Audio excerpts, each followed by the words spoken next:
Good afternoon. My name is Debbie Douglas, and I'm the Executive Director of OCASI, the Ontario Council of Agencies Serving Immigrants.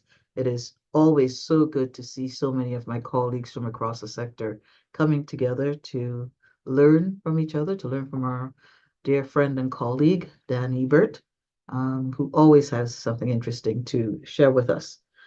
Before we get started, I want to welcome you all to our session, Telling the Story of Canadian Immigration Through Data. Let me walk us through some logistical instructions that can make our individual and collective participation safer and more comfortable.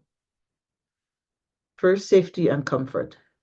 Your safety and comfort, and for those of you who attend OCASI webinars, you hear us say this all the time, your safety and comfort are important to us. Please be considerate and respectful when speaking and interacting via chat and when posting questions. Anyone who violates this norms, we will not tolerate any sexism, racism, homotransphobia, ableism, linguistic discrimination. We will discontinue your participation in this webinar.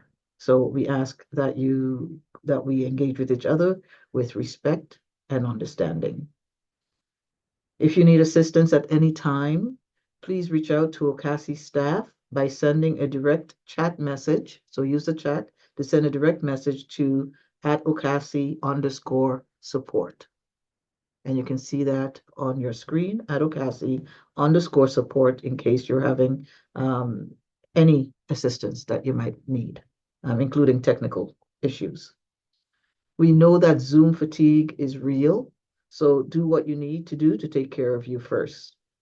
Get up, stretch, walk around, take refreshment breaks as necessary, and stay present and be attentive to your body and your emotions. You will note that we are recording this session, which will then be available on our YouTube channel. We encourage you to use your real name to facilitate discussion and engagement, but if you prefer to remain anonymous for your own safety, please feel free to change your name on your profile. This virtual event, as I said, will be recorded and posted on YouTube. Please disable your camera if you do not wish your face to appear in the recording. We're requesting that you keep yourself muted throughout the session so that we can all hear the important information that's being shared. You have both a chat and a question and answer function at the bottom of your screen. If you're not able to see your Q&A function, as is the case with me, if you press on the More button, it's a circle with 3 dots in it, you will see the Q&A pop up. So you may be able to use that to post your questions. Please use Q&A to post any questions you have for Dan or OCASI as opposed to doing it in the chat. If it's in the chat, it's going to get lost. So please use the Q&A session to post any questions you may have. Please feel free to post questions as Dan is presenting. Use the chat to share information, to chat about your response to some of the things that are being said. But if you have a specific question for Dan, please use the Q&A tool that's at the bottom of your screen or on a list if you press More at the bottom of your screen. Okay. So before I pass it over to Dan, it's always good for us to acknowledge whose land it is that we are gathered on. I'm speaking to you from Toronto. Toronto is the territory that is subject to the Dish with One Spoon, Wampum Bell Covenant. The covenant is an agreement between the Haudenosaunee Confederacy and the Anishinaabe and allied nations. And it's an agreement to care for the land and the waters around the Great Lakes. I often start off with the Dish with One Spoon, Wampum Bell Covenant because it's so critically important now, given the situation we find ourselves in this world in terms of climate change and the devastation it is having across the globe, including here in Canada. I give thanks for this covenant that First Peoples have made with each other and, by extension, to us. First Nations here in Toronto continue to lead and to guide us in how we can develop sustainable lifestyles. And I implore us, including myself, to pay attention to the teachings that continues to come from First Nations here in Toronto and across Turtle Island. Toronto, of course, is also the subject of the Upper Canada Treaties, the Williams Treaty and Treaty 13. And we give thanks to our Indigenous relations for continuing to welcome us on their land. Now, we are very pleased to bring you this important and engaging presentation by one of the leading researchers in the field of migration and immigration policy, someone we have collaborated with for many years and who has been a great friend and collaborator with the immigrant and refugee serving sector across Canada. Dan Hiebert is Emeritus Professor of Geography at the University of British Columbia and a visiting scholar of excellence at CERC Migration here at Toronto Metropolitan University.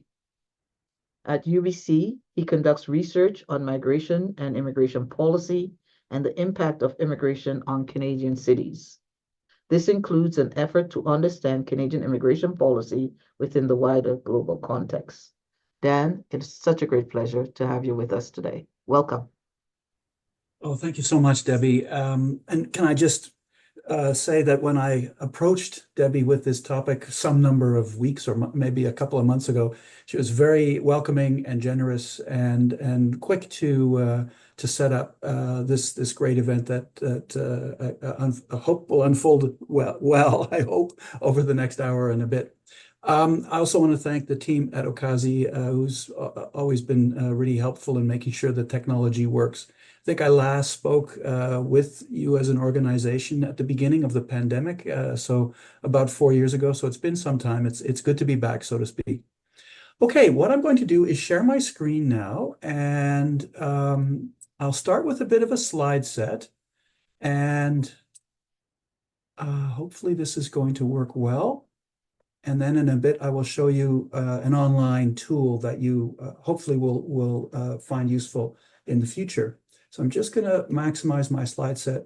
So the title of this talk is Telling the Story of Canadian Immigration Through Data.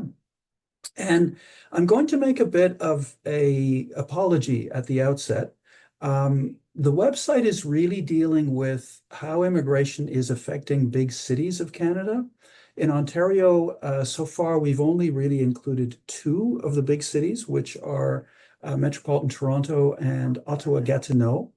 At some point, this could be expanded to look at more medium-sized places. That hasn't been done yet.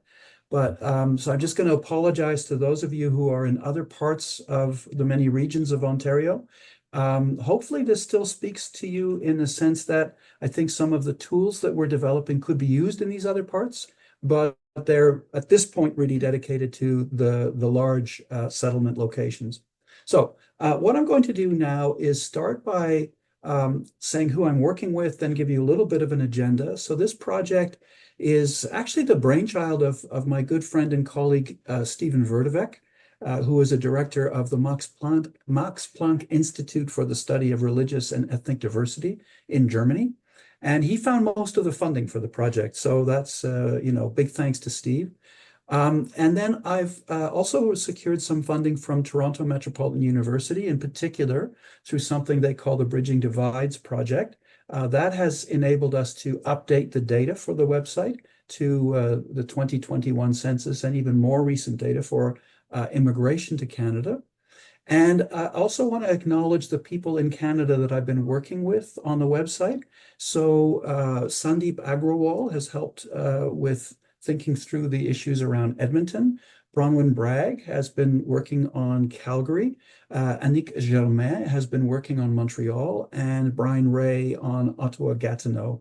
I have taken on my own home city of Vancouver, and I have at least pretended that I can speak with some authority on Toronto. Others will no doubt want to challenge that pretense, but I have lived here at several points in my life, and I feel at least I know the city a little bit. So I've been working on the Toronto side of things. Okay, I just want to talk about three things this afternoon. First, I'll say a little bit more about the challenge we face in trying to understand and explain and communicate the level of social change in Canada's cities. Uh, as I'll show you in a minute, I think that this is important for multiple audiences as well. The second thing I want to speak about is the concept that we're using, which is around social complexity, and especially a term that my colleague Steve Vertevec introduced called superdiversity. And then I'll move on to speak about the tool that we have created to try to help people through this process.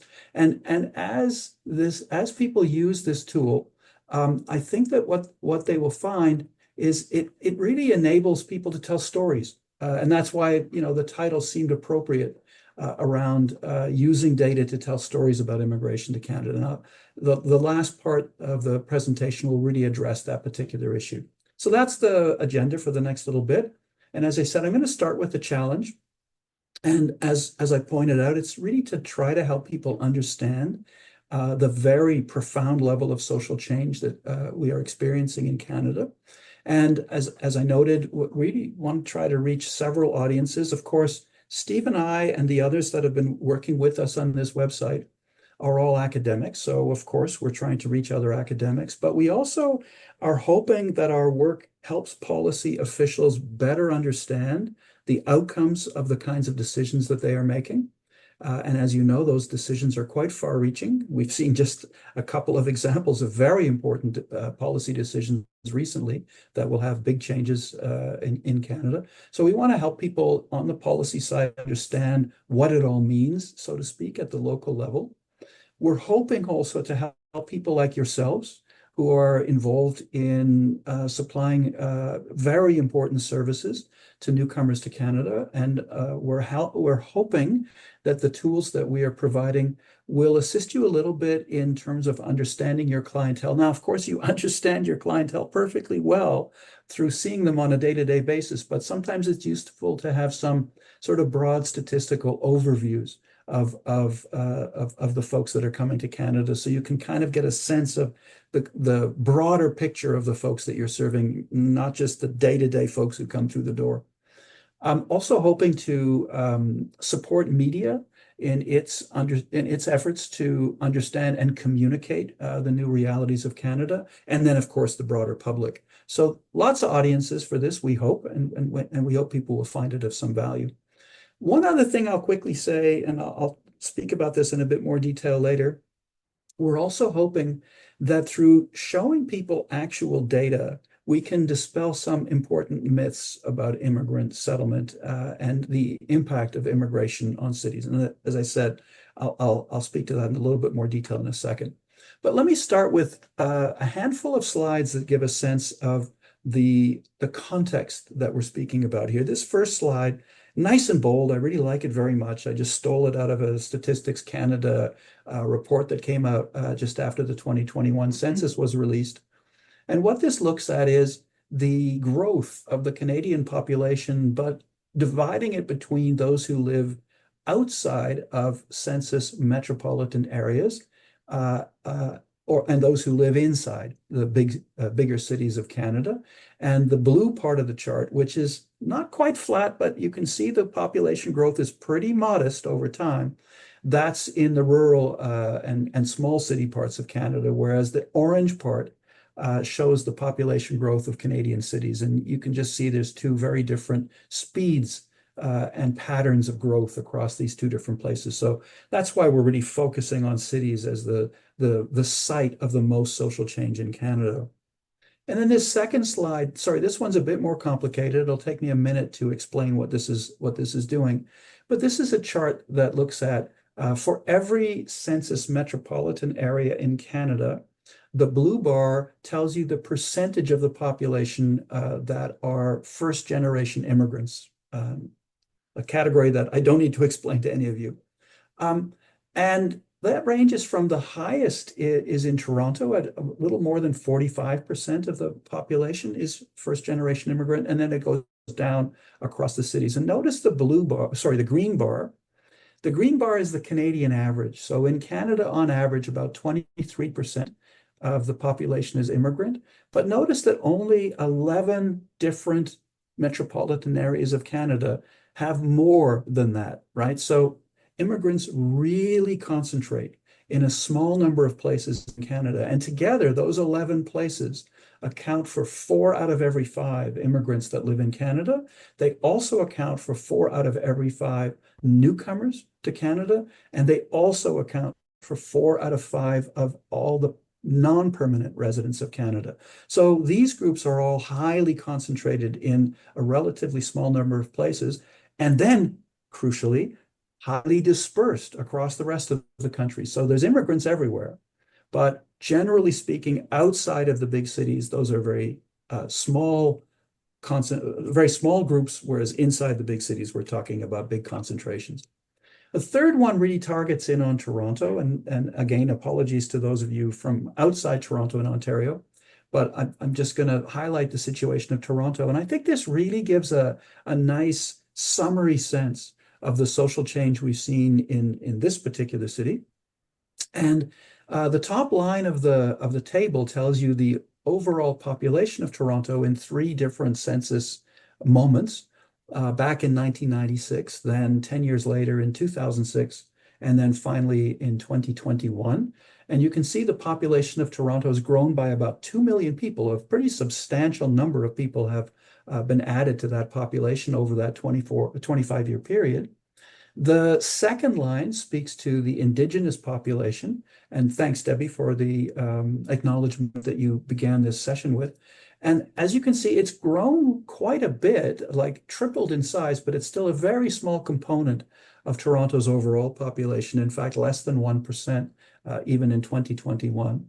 Then the third line and the fourth line are the ones I really want to highlight here. Those indicate the number of people in Toronto who identify as white or white plus. That's complicated. So people who might be mixed race, but they put down white first in their racial identification. Complicated stuff. But anyway, think of this as the group that has some identification with European origins. And then the racialized population are everyone else, right? People who would identify as Asian, African, Latin American, all the different parts of the world.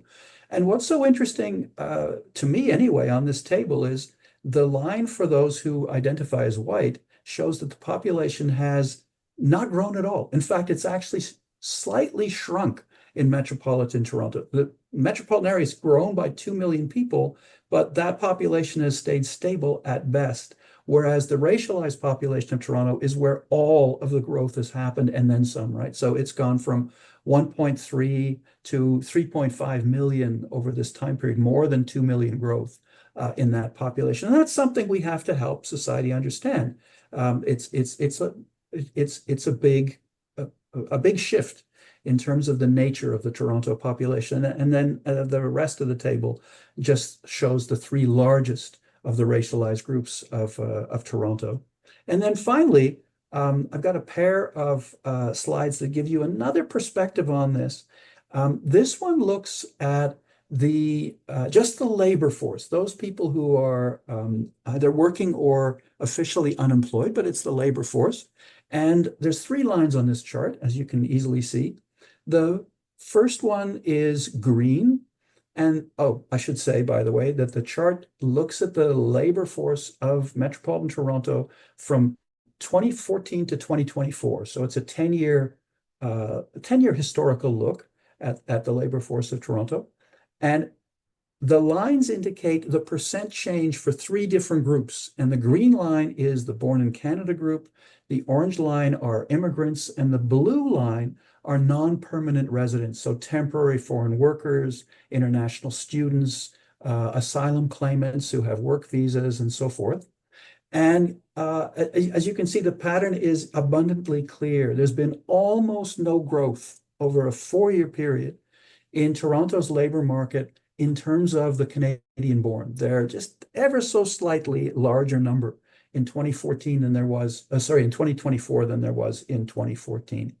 Where the labor market has grown, the number of immigrants in the Toronto labor market has grown by 25% over that 10-year period. So that's quite substantial. But the number of non-permanent residents has grown enormously over that period. So virtually all of the growth in the Toronto labor force over this last 10 years has been either immigrants or non-permanent residents, and it's especially the case from the point of view of non-permanent residents. And by the way, I did manage to do the same chart for all of Ontario, just for you folks that are outside Toronto. And you can see the patterns there are even more stark, right? It's just about zero growth for the Canadian born. Again, somewhere around 35–40% growth for immigrants in the labor market, and then a gigantic growth of over 300% of non-permanent residents in the total Ontario labor force. So those are just some contextual things. These are the kinds of things we're trying to help people see, trying to help people understand in this project. And as I mentioned earlier on, we're also trying to challenge some pretty prevalent myths or persistent stories about this. I mean, you often hear claims about the impact of immigrants on housing markets, on labor markets. Well, let's actually look at that rather than just, make claims about it. Let's look at the data. What do the data actually tell us? There's all kinds of persistent stories around the way that immigrants use social services. Well, again, how many immigrants? What's actually happening out there? And the one that I'm personally most invested in is the whole issue of immigrant geographies of settlement. There's lots of stereotypes about immigrants forming separate neighborhoods in Canadian cities, enclaves where, there's just Chinese people or Chinese Canadian folks or just Indo-Canadian folks or whatever the case may be. There are these persistent views that is happening. And oftentimes this is, and I'm just going to use a word now, which is a bit of a value judgment, but I'm going to use it anyway. Those areas are often incorrectly thought of as places of poor socioeconomic outcomes, places where people are hampered from participating in Canadian education systems, in Canadian economy, and so forth. So we're hoping the data give people a better sense of, or looking at the data, give people a better sense of what's actually going on. So we're trying to address some of these issues with real information. And so that's about the challenge. Now about the concept. So what we've done is and I know this is a sort of heavy academic word, but hopefully as I explain it, it will seem a little lighter. The concept we're using is called superdiversity. And it's important to say right at the outset that by adding the word super to diversity doesn't mean super duper diversity, as in isn't everything wonderful, although we are quite we are as researchers very positive about the diversification of Canadian society. What the term is supposed to indicate is superimposed layers of diversity on top of diversity. That's the real thing we're trying to get at here. And the way I like to think about this is every year, Canada admits immigrants from just about every country on the world, around the world. In any given year, it's typically about 190 countries and a whole bunch more principalities that people are coming from to Canada. That's an incredible amount of diversity of national origin. But on top of that, people are arriving with legal differences. Just think about those three lines on that labor force chart that I showed you 2 minutes ago. The green line of Canadian-born, the orange line of permanent immigrants, and the blue line of temporary immigrants. That speaks to legal differences among people that are coming to Canada. Obviously, they embody gender differences. There are ethnic differences. Even from the same country, there are source countries, there are ethnic differences. People are varied in terms of their age, their socioeconomic situation, which languages they speak, what religions they believe in, or maybe no religion at all. Differences in physical abilities, differences in sexual orientation, etc. So incredibly diverse set of people is joining Canadian society. But of course, Canadian society is itself diverse, right? So it's diversity on top of pre-existing diversity. So that's the concept of superdiversity. We want to show how this has been developing over time and how it's getting more complex over time. That's what that's our animating concept. And just to give you a quick sense of what that looks like, IRCC has a lovely website that has historical data that go back all the way to 1966. So I just went to the beginning of the data run, like that we can get on that website. And I looked at the immigration stats for 1966. And that year, there was a quite robust number of immigrants who came to Canada. There was 195,000 of them. But 90% of them came from European countries. In fact, it was like 90.1% were from European countries. Only like 9.9% came from all the whole rest of the world. So very imbalanced form of a source pattern of immigration at that time. And they listed the citizenship of the immigrants arriving in 1966, and they were only from 56 different countries. So now fast forward to 2023, which is the most recent full year of data that we have. And in that year, there were more than double the amount of immigrants as back in 1966. There were 470,000, let's call it. And 94% of them were from outside Europe. It was 9% or 9 or 10% back in 1966, and that had multiplied to 94% by 2023. And immigrants came from 222 different countries or principalities in 2023. And in addition to that, not only were there all those permanent residents coming to Canada, but on top of all that, or alongside it, or however you want to put it, there were 1.3 million temporary migrants coming to Canada. So I think that's a pretty clear sense of how things got more complicated over time, over that 60 or so year period from the 1960s to the 2020s. And what does this do? Well, it makes society more complex, of course. It makes for more complex identities. I find it so interesting that the census of Canada as of 2021 now has, I think it's 540 different ethnic categories. If you go back to the census of like 1961, there was probably less than 100, maybe like 50 or 60 ethnic categories. So we become more complex, more hybrid identities, more fluid identities, and so forth. And this, I think we should note, presents lots of challenges.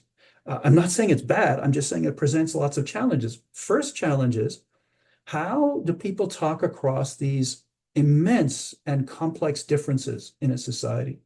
What holds a society together that is characterized by so much difference? That's not an easy or a straightforward issue, it seems to me.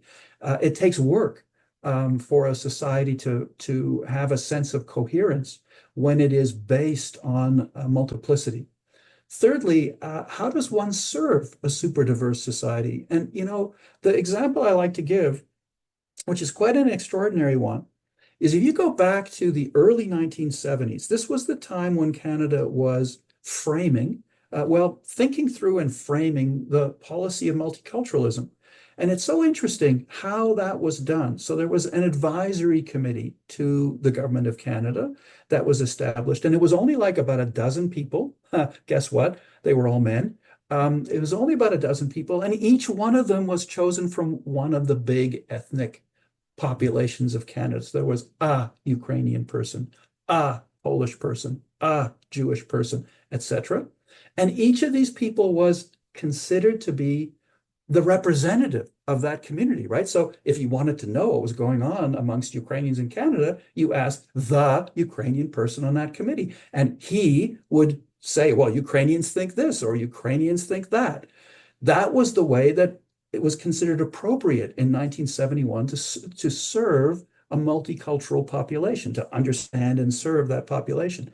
Now, one would think that that is an entirely outmoded way of thinking about how to serve a society, given the complexity that we have. I mentioned we have 540 something ethnicities in Canada. You can't have a committee of 540 people. It no longer functions as a committee. So how does that work? And there, I just wanted to really emphasize the last line on this slide, which is the crucial role that non-government organizations play in all of this. I mean, the folks that are affiliates of OCASI are doing all those things, right? They're helping people talk across difference. They're helping find ways of making a highly diverse society have some sense of coherence. They're they're figuring out how to serve a super diverse society, and they're figuring out how to communicate these realities to a population. So I really take my hat off to the service providing organizations of Canada. I've learned a ton from them over the years around these sorts of issues. And now we're trying to give back a little bit by helping you tell your stories with some extra data. Okay, and now what does that look like? So I've done the challenge, I've done the concept. Now let's talk about the tool. So what we had in mind was creating a website tool that would help people see social complexity, help them see it through using data, and that would enable them to visualize new diversity on top of old diversity and to interact with the data. What we kind of approached this project with is the idea that if people get to choose stuff, it becomes more part of them. It becomes they pay more attention. They learn more when they get to be interactive with information rather than just having information just handed to them, or spoon-fed, you could even say, to them.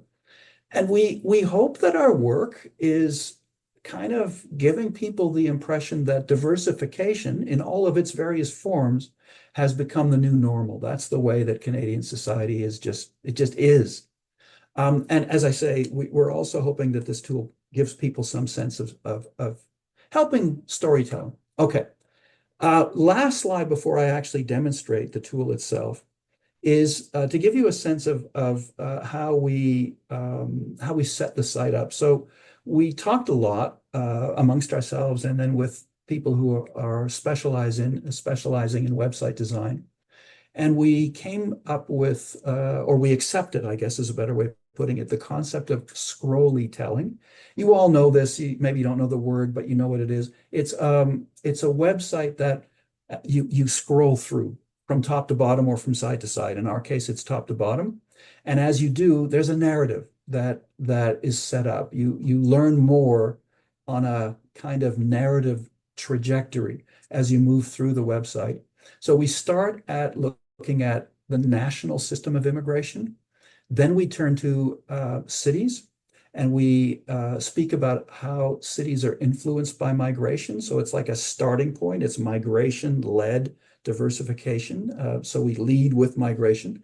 Then we look at the social complexity that this is giving rise to in cities. So we have a part of the website that's dedicated to the idea of just how complex society is becoming. Then we add in a socioeconomic dimension and ask about the relationship between diversity and inequality at the metropolitan scale. Then we turn to the neighborhood scale and give people a set of maps to try to see a little bit more of what this looks like in the different spaces and places of cities. And then finally, we conclude the website with a tool that lets people imagine individuals and explore their intersecting forms of diversity and how that connects with their economic opportunities or issues of inequality. So that's what we're trying to do. Now what I'm going to do is I'm going to stop sharing my slides. If I can. Oh, this is weird. This has, there we go. Stop sharing my slides. And I'm going to now start sharing again, but with a different screen. And there we are. Okay. Now, what I'm hoping is happening is instead of seeing the slide set that you were seeing a minute ago, you're now seeing a website. And it starts with the title, Superdiversity in Canadian Cities. There's a bit of a video that you could watch, which is now very outdated. It will be replaced soon. So I would encourage you not to watch that video. Rather watch this video because that'll really give you a better sense of things. And as you can see on the left side of the website, we give people the chance to look at 6 different cities. These are all the cities of Canada, more than 1 million in population.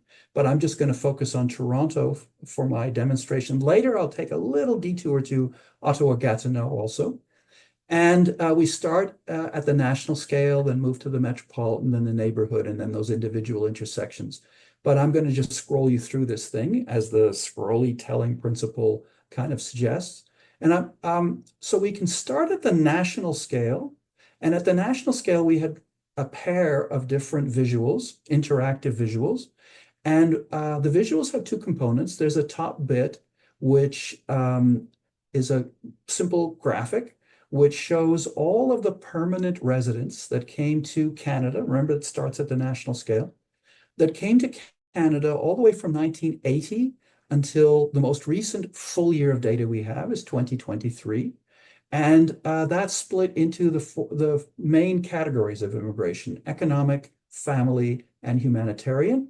And then the extra little bit of other is on the chart as well. And what users are encouraged to do is to click somewhere on that chart. And I started by clicking on humanitarian immigrants who arrived at the beginning of our data sequence in 1980. And what I wanted to show you with that is, so you can see the folks that were coming to Canada that year were mainly coming out of one particular global conflict, which was the conflict that followed, well, that was part of and followed the Vietnam War. So the biggest places, so I guess, sorry, I should have said something else. The top graph gives you the big picture. The bottom rectangle gives you the source of all the immigrants who came in that category in that year. So we've got humanitarian immigrants coming in 1980. Biggest country was Vietnam. And if you hover over Vietnam, it'll tell you that that was actually 24,000 in that year. Then adjacent countries, Laos and Cambodia. By the way, there's color-coded different regions. Asia is yellow. Europe is kind of a green color. Americas are a blue color, a blue-green color. Africa is a blue color. And other countries are that kind of grassy green color, I guess you could say. But first thing I want to show is it's a relatively simple set of sources in that year and really dominated by Southeast Asia. If we fast forward to look, say, at what things looked like in 1990, you can see global conflict had changed. The locations, therefore, of when the location of conflict changes, the source countries of refugees change. So now Poland has become the most important country, with countries like El Salvador, Iran, and Sri Lanka also importantly in the picture. Fast forward again to, in this case, 2005, and you can see, first of all, greater complexity. I mean, think of the chart that we saw for 1980 and how it was just dominated by a few big rectangles. Now there's tons. There are, smaller countries like, for example, I'm just trying to get I can't get it to hover in the right place. But anyway, there are lots of small countries as well as bigger countries. And finally, we can go all the way to the most recent past, last year, 2023, and we can see what the configuration of source countries of refugees coming to Canada looked like in that year. And you can see Africa is now more important. That blue part of the rectangle is much bigger. Asia is still very important. And the Americas have a certain degree of importance.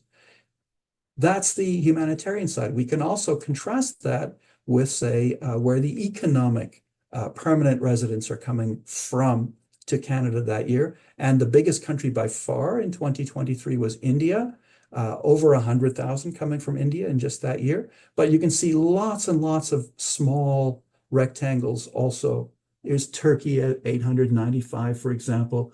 Here's the Ivory Coast at 2,000. You get, Sudan Democratic Republic of 60 people, or is it 90? I can't see that well at those small numbers. But you really get a sense of the complexity of permanent residents arriving. And then, of course, family is the other major category, and other is the really tiny category. But look how incredibly complex even the other category is. Okay, so that's the permanent residents coming to Canada. Then we replicate that same information with temporary residents coming into Canada. And before I even get into looking at the data, notice the top graph, how rapidly it increases in recent years, right? So for many, many years, the number of temporary residents coming to Canada was relatively modest compared to the present, at least. Then you really start seeing things pick up in around the year 2000, and then absolutely ramp up after the year 2010, 2015. Then you really see really substantial increases. And what I've got here is humanitarian in 1994. So those are asylum seekers. visas that were granted by Canada in 1994. Let's look at what that looks like in 2023, so you can get a sense of all the different countries people are coming from. Biggest one is, interestingly, and you of course know all about this, but Mexico, 21,000 came from Mexico. Second biggest, again, you'll know all about this, is India. And then other countries like Nigeria, Kenya, and Turkey, and so forth. And then again, tons of smaller countries as well, with asylum numbers coming in the year 2023. And then, so that's all at the national level. So that's where we start. But then we have exactly the same information replicated at the metropolitan level.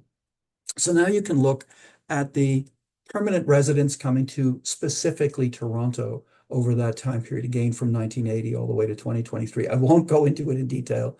It would take too long, but I'll just give you again the sort of before and after picture on the humanitarian permanent resident side. So these are refugees. This is the source country mix of refugees to Toronto back in 1980. And if we jump to the present, this is the source country mix of refugees coming to Toronto last year. And this, we hope, is quite useful for people like yourselves in the practitioner world, because you can quickly summarize, I think, who you're dealing with, who you're trying to help in a pretty quick way, and how that's changed. Say, if you want to have 10 years of change, well, go back to 2014. This is who you were trying to help in 2014, and here's who you're trying to help in 2023. So those kinds of stories can be animated quite quickly from the website. Oh, and I forgot to mention, there's a couple of useful functions here. This one takes whatever you're showing on the screen and gives it to the whole screen. So it's just like a screen fill. This one that I'm showing you right now, where my mouse is hovering, allows you to download the raw data if you want to do your own manipulation of the data. And then this one allows you to print whatever you're looking at on a, well, hopefully a color printer if you've got one. Anyway, so that replicates the national story at the Toronto scale on permanent residents. And then we also replicate the temporary residents with one important exception. And the exception is IRCC was not willing to give us the data on asylum claimants at the city level because they don't feel confident in the quality of that data. So because of that, they just simply said, we'll give you temporary foreign workers, we'll give you the International Mobility Program, which I'm looking at right now, heavily dominated by folks from India. The temporary foreign workers in Toronto, which I'm looking at now, again dominated by India, but a little less heavily dominated. And study permits we can get, again, highly dominated by India. India is such an important story for Toronto right now. But that's the temporary side. So that's what you could call the input in terms of what we're interested in terms of the growing social complexity of a place like Toronto. The rest of the website looks at outcomes based on those inputs. So the first one, this one's pretty complicated. I'm going to take a minute to show you what's going on. First, I have to just make the screen a little bit smaller. There we are. The image, I should say, on the screen a little bit smaller. This is the first image that really gives you a sense of social complexity arising out of all of that migration. This image only isolates a chunk of the Toronto population, only those people who are in what Statistics Canada calls third or more generation Canadians. That means people who were born in Canada and both of their parents were born in Canada. And then whatever else, right? Maybe even their grandparents were born in Canada, whatever. But they're at least third generation Canadians. And the graphic on the left-hand side, let's start with left-hand side. On the left-hand side shows the ethnic origin those individuals identify with. And it gives, the thicker the band, the more people with that particular ethnic origin. And on the right-hand side, we see people's religious affiliation. And when we're looking at third generation folks from Toronto, oh, by the way, the continents or broad ethnicities that people come from are color-coded. Green is for European origins and yellow is from North American origins, and then other colors are used for other origins. And what you see looking at the left is just the dominance for the third generation folks of Toronto of people from Europe and North America. And on the right-hand side, you can see the importance of either no religion or Christianity. Fair number of folks that affiliate with Judaism, and then tiny numbers with other religions, which we'll see becoming much more important in a minute. But that gives you a sense of the old diversity, right? These are folks who've been around a long time. Now let's change our focus from the third generation. I'm going to skip over the second generation just in the interest of time, but go to the first generation population. So these are the immigrants to Toronto. And remember, Toronto is about 45% immigrants in its population. And notice how the colors have all changed. The yellows and greens are much more in the background in this particular image. It's now dominated by blues and purples and teals and other colors, because of course the immigrant generation is from the rest of, like the whole world, but especially not as much the European world, right? 90% of immigrants now are coming from other parts of the world. So you get a sense of that. And you also get a sense on the right-hand side of how much this has mattered in terms of people's religious affiliation. So now you still see an important no religion category. It's probably about a third to 30% of the population. Christian is still important. It's still about 40%, but the rest is a whole variety of different religions. Buddhism at the top. It's alphabetical, right? So it's Buddhism at the top, Hindu, Sikh, and so forth. And you can the website allows you to isolate a particular religious affiliation. And I really like this one. I've just highlighted now Muslims and where they come from. And it's many countries. In fact, it's many dozens of countries. So going back to that question of how does one represent society? If you're in a committee and you're thinking, I should have a Muslim on my committee. Well, a Muslim from where? A Muslim from India, a Muslim from Sri Lanka, from Pakistan, from various other parts of Asia, from all these other countries. I mean, it becomes almost an impossible choice when you're trying to think these things through.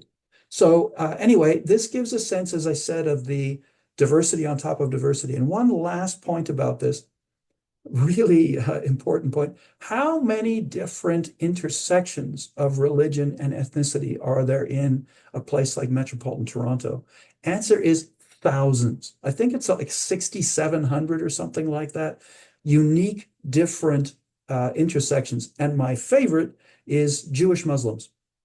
Those are folks who identify culturally as their ethnicity as Jewish, and they have adopted a Muslim faith. So you have some really interesting combinations of people, but you have many, many, many different combinations of people. So that gives you a sense of social complexity. Then, as you scroll through the graphic, you get to one that, and I'm going to make this one go full screen. This one looks at taking that information and adding a socioeconomic dimension to it. So now you're looking at, this is first of all for the total population of Toronto. Later, I'll give you a little bit of a sense of subpopulations. But you're looking at the different racialized groups along the columns. And the 4 rows give you a sense of 4 different socioeconomic outcomes, whether people have a university degree, whether they're employed, whether they are experiencing low income, and whether they have had the opportunity to purchase a home, home ownership. And as you can see, the circles are proportionate to size of group. The biggest group in Toronto is still white, although if you add up all of the minority groups, you get the same size of community, but white is the biggest. And the white circle around the perimeter is indicating the size of the group. The inner circle will indicate the proportion of the group that satisfies that particular socioeconomic outcome, in this case, having a university degree, and it's color-coded by the ramp at the bottom. So yellow means very low proportion of the population, 0 to 10%, all the way to a really dark purple, which gives a sense of more than 90% of the population has that particular characteristic. So I think it's interesting to look at, let's say, two different groups in Toronto, Philippine folks and Chinese folks. And again, these are self-identified in the census. And you can see the Philippine folks, their inner circle for university education suggests about 30%, maybe 40% have a university degree. It's higher amongst folks that are Chinese. But interestingly, Philippine folks are more likely to have a job. They have a higher rate of employment than folks who have Chinese origin. And therefore, if you go to the second from the top line, folks from the Philippines have a lower fraction of the population that are suffering low income than the Chinese folks. But then you get another inversion. Chinese Canadians have a much higher propensity to purchase a home. So you're not looking necessarily at income, you're looking at wealth when you look at that particular statistic. But you can begin to tell stories about the intersection between different kinds of ethnicity, different kinds of racialized groups, and their socioeconomic outcomes. And what we have enabled here is a set of tabs. So you can look at this as I just did for the total population. Oh, and by the way, we do have an Indigenous column as well. It's a very small fraction of Toronto's population, but you can compare that with other groups as well. With second generation folks, with immigrants, with new immigrants, and very importantly, with temporary residents.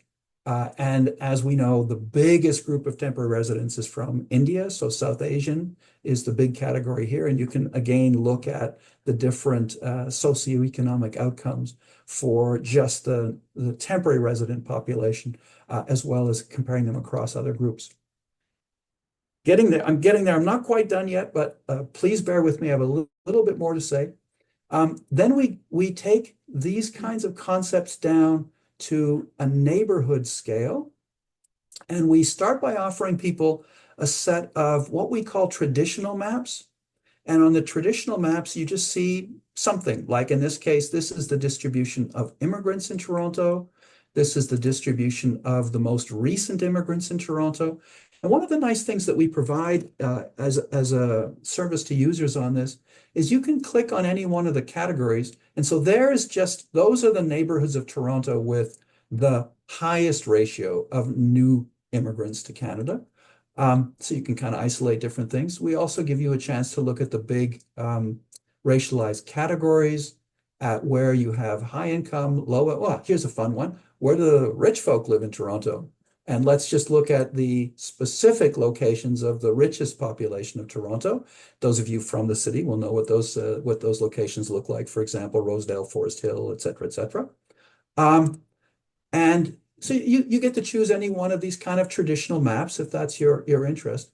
But what we also let people do, and I'm just going to have to zoom out again for a second and go to this other tab, which is we give people, and I'm just going to make it a little bit simpler first, okay? We give people a chance to look at what we call superdiversity maps. And these are maps not of groups, but of the degree of diversity. So this first map of Toronto is a way of seeing the city that you wouldn't have experienced much before, which is looking at how diverse the neighborhoods of Toronto are.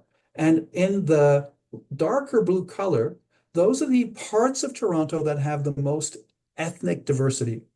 And then a little bit less ethnic diversity and still, well, this one comes as the whole map, but and the light blue areas are the least ethnically diverse parts of the city.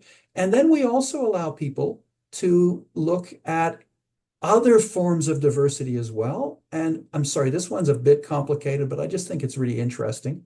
This is a map that is now looking at two forms of diversity at the same time, ethnic diversity and income diversity. Now that sounds bizarre. What does it really mean? The areas of this map that are green have rich and poor people mixing, but not much ethnic mixing. The areas that are purple have lots of ethnic mixing, but they tend to be people of the same income level.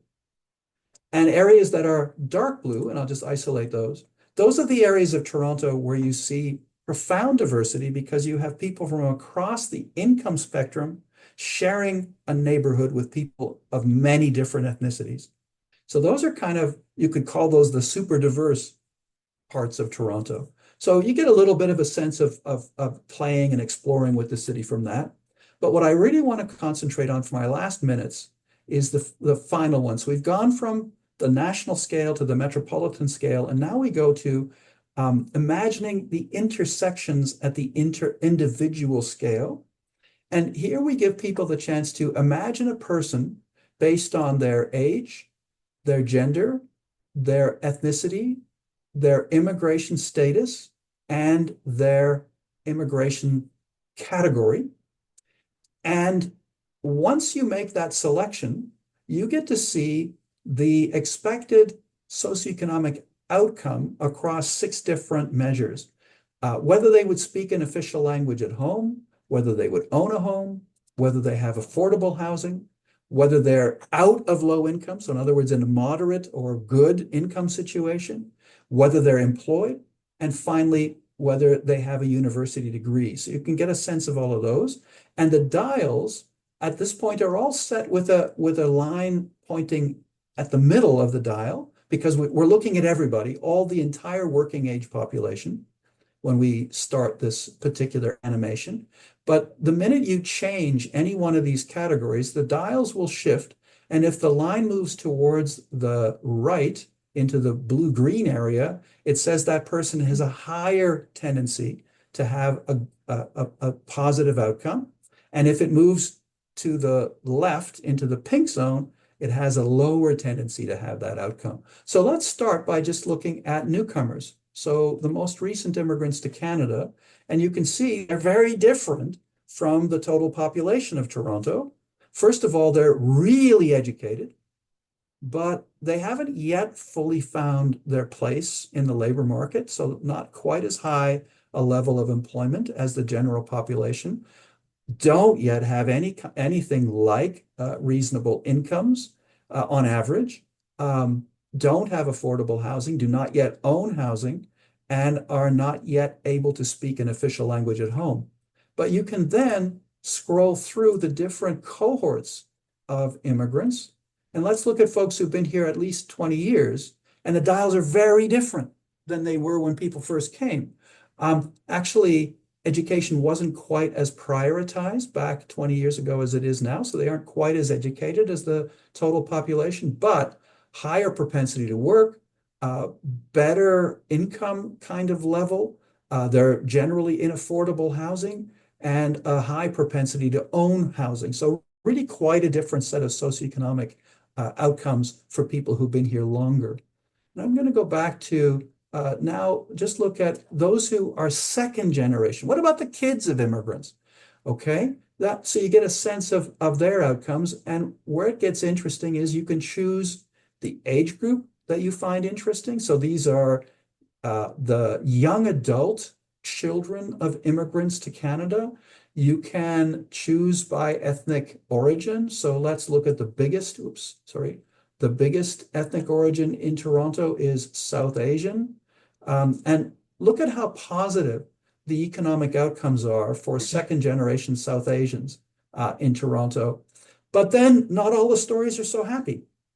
Look at that education outcome chart, isolate that in your mind. And now let's look at, say, Arab Canadians, even higher. But let's look at a group like Blacks, really lower set of educational outcomes. And remember, these are folks born in Canada, right? So you have to wonder, like, what's going on? What are the barriers that have created such a decidedly different outcome for that group? And again, I find it interesting. Another thing we allow on the website is you can compare groups. So let's pick the same general population that I was just looking at. But now let's change from men to women. And you can see the outcomes differ quite a bit across gender in certain groups as well. So you can really explore a lot of things. I'm going to do one more thing before I finish. I'm going to go to, let's go to any ethnicity, just to make life easy. And let's go to all gender,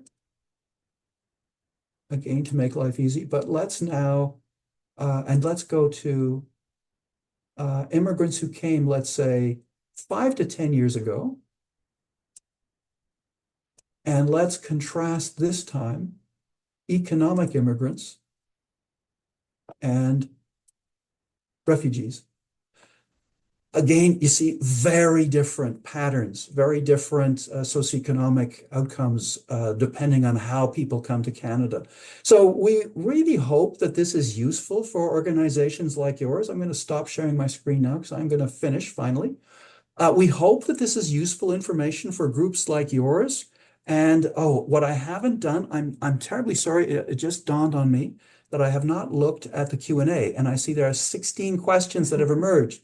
So I got carried away in just talking and talking endlessly. Can I just take a quick look? No problem, Dan. I'll help you facilitate the questions. Oh, that would be so Oh, kind of you. yeah. So are you I would finished? love that. So I'm done. I've shown my shown my wares, so to speak. I'm like the seller, except my product is free. It's yours to choose whether to use or not. And Debbie, I give it back to you as chair of the meeting, and please take over and do whatever you want to do. Very good. Thank you so much. This is quite informative. One of our colleagues said she's excited about the information she was hearing. It's certainly something she can use in her work. And I'm sure that's true for the other 100 plus people on the call. So some easy questions, some more difficult. The first question, the previous slide shows Ottawa-Gatineau 4 times. Any reason why? Yeah, this is a beta site. We're still fixing little glitches and so forth. What I was showing was Toronto. By the way, I've stopped sharing my slides, but we could have done the same slide set or the same set of examples for Ottawa-Gatineau instead of Toronto, because that is the other big city that's here. But there is some problems with titling of slides and so titling of parts of the website and so on. So thanks for noticing that. It's something that I've got to work on, but I'm not quite there yet. And Good. by the way, we're planning to have this released to the public on December 16th. That's our release date that we've got in mind. So you're seeing a beta version a little bit before we're actually there. Good. So that answers the question in terms of people having access to the website. So for folks who are wondering, post December 16th, you will have Yep. access. And Yep. OCASI will send the link out to the membership. Um, Emily Kovacs, one of OCASI's board members, had a great comment. She talked about the sector, and Dan, you alluded to this as well in your opening remarks, that the sector is the best microcosm of this new Canadian diversity, given who works in our organizations, representing various cultural, ethnic, racial, and faith groups, sexuality, Mhm. ability, and people get along and work together. I'm certainly hoping that is true across the sector, and that we can be a model in terms of how we manage the complexity of diversity. Yeah, that's really more of a comment than a question, but Yes, I it do is. want to just reflect on it for a few seconds to say that I'm retired now, so who knows what I'm going to do. But if and when I find some time, I want to write a paper on exactly this, right? That the settlement, the service providing organizations are at the very forefront of what can make Canada work better in the future, right? Because they've had to deal with these questions of diversity for the longest. And I want to just reflect for a second on the very careful way you introduced this session by speaking about people being mindful of their needs, their Mhm. mental health and their physical health and so forth, Debbie. Like your sector gets this, right? Your sector is really trying to figure this stuff out, and somebody needs to write a paper, maybe not me, but somebody needs to write a paper that really shows just how your sector does model these important kinds of ways forward for Canadian society. Good to hear you say that. The OCASI board has been having quite good conversations about how do we manage, how do we talk about this in a new way, Mhm. given the ongoing concerns that are being raised across the country by Canadians of first, second many generations, as well as new immigrants and refugees themselves are also raising questions around the diversity of migration status. What does that mean? The diversity around racial and ethnic makeup of our population and the tensions that are arising. How do we begin to engage in those conversations without alienating anyone and without contributing to the nasty narrative that's developing around issues of migration and immigration and diverse and racial and ethnic diversity within the country and diversities around sexual orientation, if we're going to be truthful, which is a great segue for me into Ranjit's question is they're particularly interested in any data related to the LGBTQI plus refugee migration over the past years, including number of arrivals, geographical concentrations, acceptance as convention refugees. Do you have any of that information? Very unfortunately, no. Like I share the interest in the question. The 2021 census had a really interesting thing. There's a couple of things you could do that would be complicated but interesting. One is for couples, you can find out the sex of person one and person two, however you want to think of person A and person B in a couple. So you could get a sense of same-sex versus heterosexual couples. But that doesn't, of course, give you everyone in the LGBTQ community. It gives you just a subset of those that are actually living in couples. There's also an interesting thing in the census where people were asked their gender at birth and their gender currently. So there you could get a sense of some trans individuals in the census, but first of all, those are really complicated to connect with issues of migration and immigration. So no one has done that link yet in the way that should be done at some point. So we haven't seen that done. And secondly, unfortunately, even though those are kind of really interesting census fields of information, they're incomplete. Like I said, you don't get the full LGBTQ plus community. You get just those who are living in couples in that particular form of the census. So is it good to use incomplete data? I'm not sure. It's a good question. But at this point, we haven't gone there. Yeah, and as you were talking, I was remembering you also talked about how IRCC is not comfortable releasing data on asylum seekers, refugee claimants, at the city level, At the city scale, yep. at the city scale, which flagged for me that many LGBTQI folk come in as refugee claimants. Yep. Yep. Oh, and that reminds me, very unfortunately, in the publicly available data, like for the IRB, you don't get which country a person came from together with what the reason was for the positive decision that was made in the IRB. So you won't get people who are, let's say, experiencing religious persecution as opposed to those who are experiencing gender or trans phobia and so forth. There's at least to my knowledge, others may know this better than me, but at least to my knowledge, you don't get those intersectional data by any institution in Canada.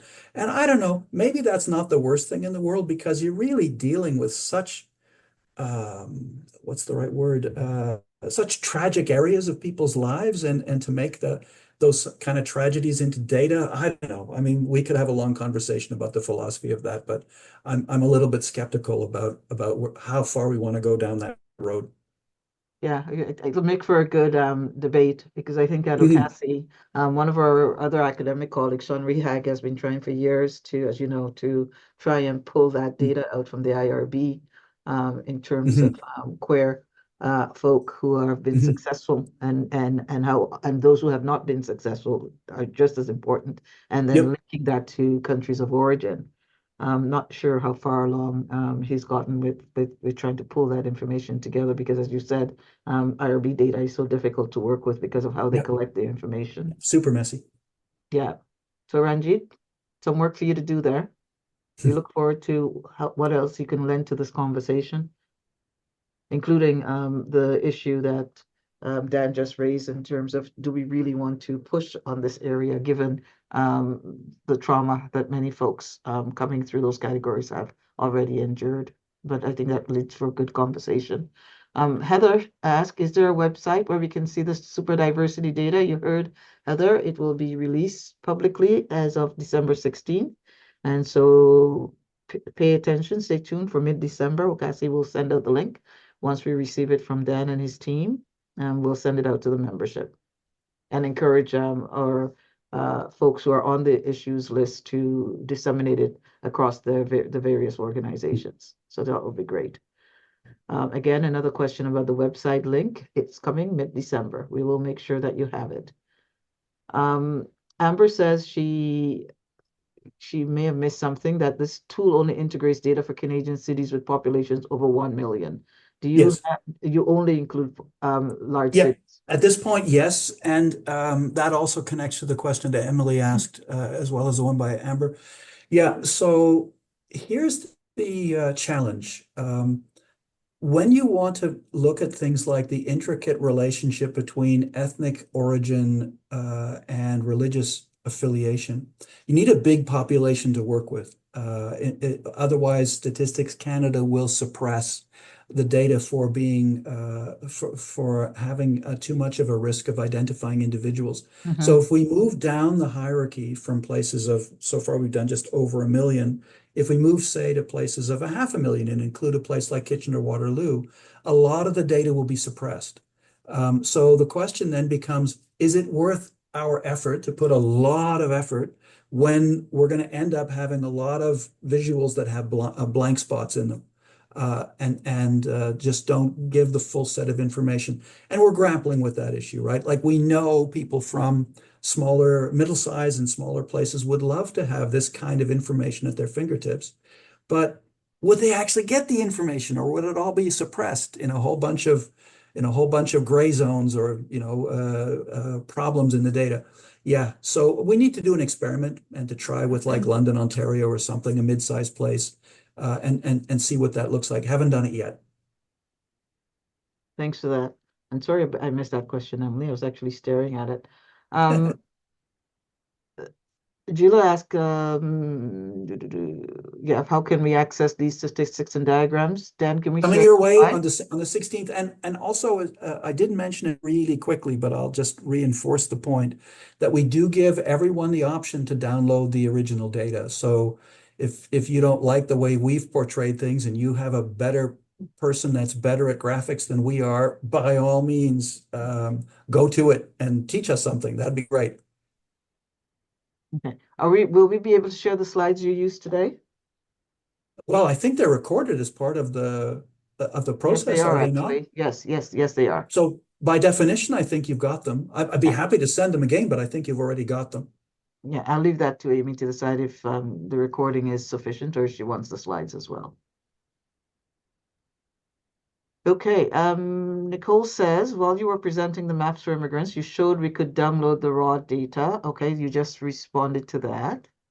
So yes, you will make that accessible once the website is up and ready for Yep. public consumption, mid Yes, December. and as Nicole is implying or suggesting, yeah, we will give people the original data, which is all of the dissemination areas. That's the geographical unit we're using for Toronto, and there are thousands of dissemination areas in Toronto.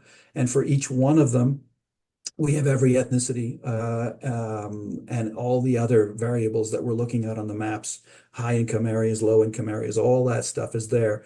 It's a bit of a nightmare, I have to say. Like, it's not like straightforward to just grab onto the data and throw it into a mapping program. You have to do quite a bit of work with those data to get there, but you're very welcome to have the original data and replicate it and improve it if you can.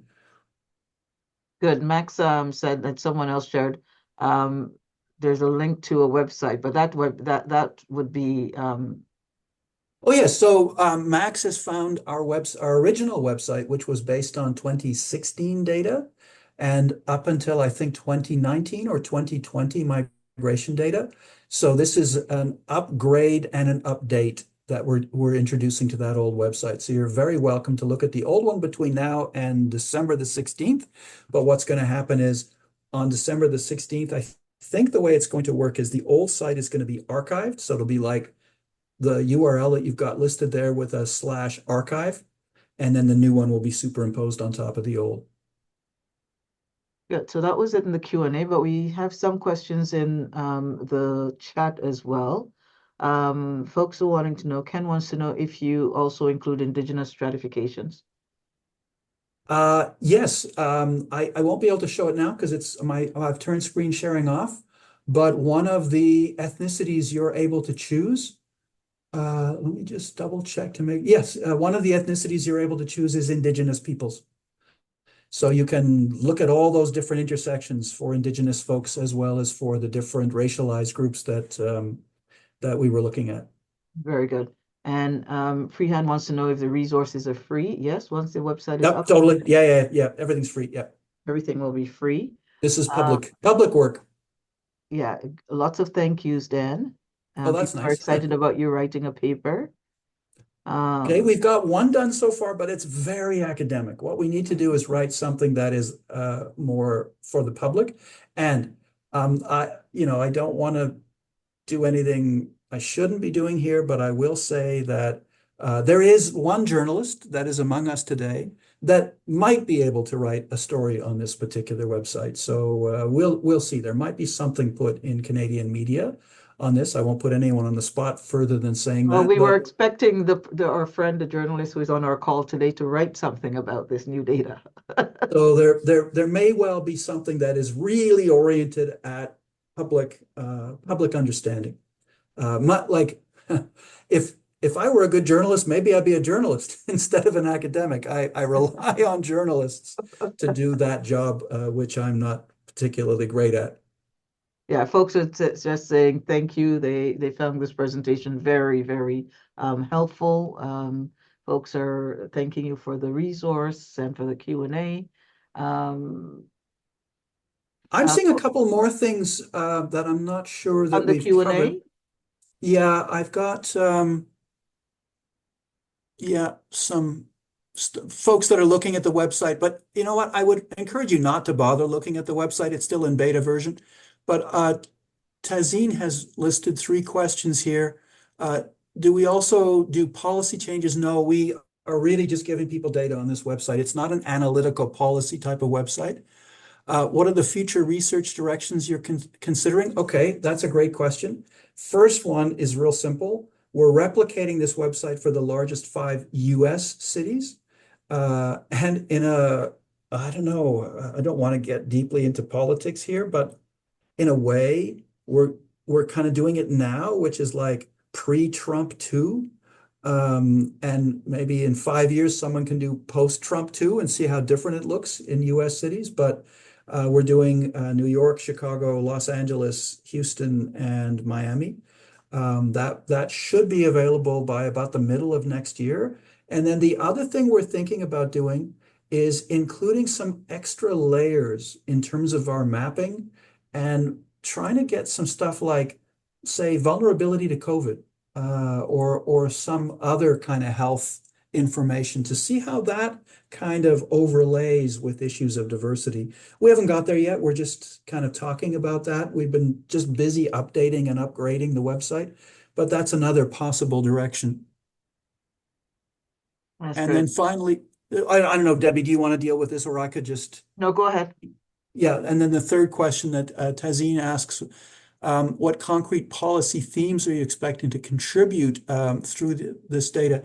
Well, and then it goes on. I'm just going to read that first bit and say that I mean I've been involved in policy for many years, and with this website, what we're really trying to do is show people what's out there, and we're hoping that this contributes to policy in a sense of giving policy officials a sense of outcomes of what it is they're doing. You know, I spent almost 3 years in IRCC, and in IRCC, when people are thinking about things like how many immigrants should there be, or any of these kinds of things, they don't have in mind the on the ground outcomes in this place or that place. They're looking at it in a necessarily a fairly abstract way. I think giving them more feedback on what things look like on the ground can hopefully make for better policy decisions as we move forward. But again, this isn't an exercise in um, forcing the conversation in one direction or another. What we're really trying to do here is more provide information to people to make up their own minds about things and to think through their own issues around things. I know that sounds very neutral, but I think in these days of highly polarized conversations and so forth, a bit of sort of neutral information or neutral-ish information can be kind of helpful. Good. A question in the chat. Did you use the public Statistics Canada data, or did you have access to a special data source? We paid for data from Statistics Canada. Thank you very much, Toronto Metropolitan University, Bridging Divides project, which gave us the money to purchase custom tabulations. And then very kindly, IRCC gave us for free, which was very nice, the city-specific permanent resident and temporary resident data. We didn't have to pay for that, but my goodness, did it take a long time. Sorry, I have great colleagues in IRCC, endless respect, but wow, did that take a long time to get those data. And we still are missing one little piece, which is really a disappointment. We don't yet have the full run of years of data for Ottawa-Gatineau. We have only a few years of data. That's one sort of undeveloped part of the website until we get those data. But yeah, that's where we got the data from. It was all special tabulations, either from IRCC or from StatCan. Yeah. I seem to not be able to access all of the questions on the Q&A. If anyone else has a question that have not been read out, if you put your hand up, I will unmute you. Oh, again, Tazeen asks the question, will we add policy changes? I think that's the thing to do in a paper, not on the website. Yeah. Although it's an interesting, it'd be interesting to have like for example, the national graph that I started with a set of policy initiatives along some dimension of it. My head is reeling thinking about it, but it's interesting but complicated to think about it. Adding additional cities, and Emily is asking for Winnipeg. Well, my hometown, I would love to have Winnipeg, but I'd have to find money to get the data, time to do the work, et cetera, et cetera. Not sure that will happen. I would love to see Winnipeg in there, though, I must say. The most recent data in the beta site, most recent migration data is 2023. We can't do 2024 because it hasn't finished yet. And the most recent census data is 2021, and that can't be updated until 2026, unfortunately. That is just what it is. That's good. That answers Elena's question in terms of how are you going to update and if you're going to every year. Yeah, we can't do it every year. I mean, we can for the migration data, though it's just such a long process to order and get the data. I'm not sure that it's going to happen every year, hopefully every year or two. And then Sudeep asks a question about the nasty discourse around diversity overrides data. Yeah, that could, yeah. So how do we articulate narratives that can be outmaneuver the hate? Wow, that is such a deep and important question. Like, I would like to think that having real data can contribute to that effort, but it's not enough, right? That's not the whole of how to respond to the negative narratives that are out there. That's a question for all of us, not just a question for me, though of course I need to contribute to that process. And one of the ways I contribute to that process is by creating this kind of neutral-ish data that I hope can be used. But yeah, it's no way do I see this as the solution to these kinds of questions. It's just a little tool that can be added to people who are really working on those tough kinds of social processes. Yeah, and as I said at some point, it's certainly something the OCASI board is grappling with. My colleague Amy, who's our communications lead, and other communications folks on here will let you know that unfortunately, facts don't trump hate. Yep, absolutely. Yeah. So it doesn't matter how much beliefs and facts; these are different animals. I hate to say it, but it's true. I hope I haven't missed Melinda, any. just so you know, we will send the recording out to all of the attendees, especially if you complete the evaluation, which you will receive as soon as the session is closed. Dan, are you seeing Going any other? for a launch, 60th birthday launch of Dr. Abad Osman. Who is speaking? Margaret, is that you?